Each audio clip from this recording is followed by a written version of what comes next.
بسم اللہ الرحمن الرحیم۔ السلام علیکم، میں سمیع ابراہیم آپ کا میزبان اور حاضر خدمت ہوں آج کی خبروں اور آج کے اخبارات کے ساتھ۔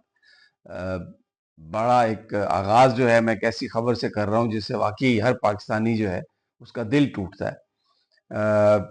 جو اسلام آباد ہائی کورٹ کے جو 6 ججز جنہوں نے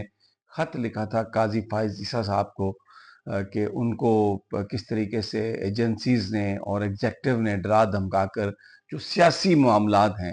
ان پر اپنی مرضی کے فیصلے لینے کی کوشش کی، ان کے خلاف جو کارروائیاں ہیں وہ ان کا آغاز تو تبھی ہو گیا تھا، لیکن اب ایسا لگ رہا ہے کہ وہ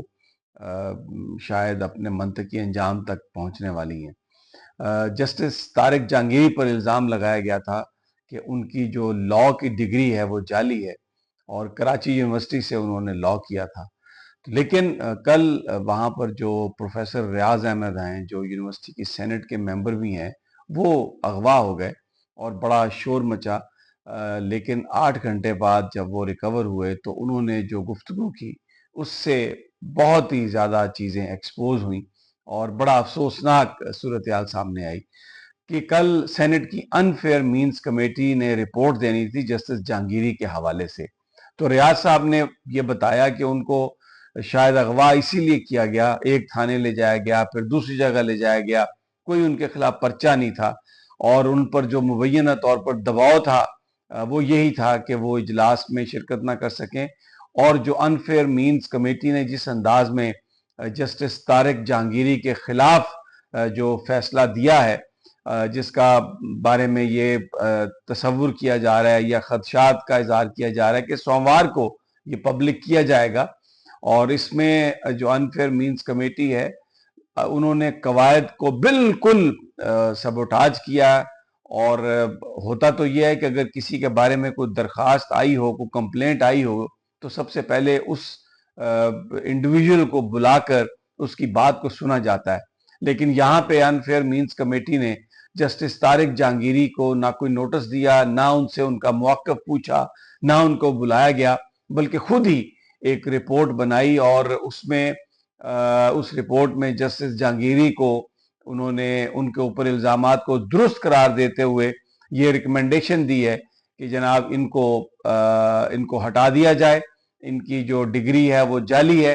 اور ان کی جو انرولمنٹ ہے وہ بھی جو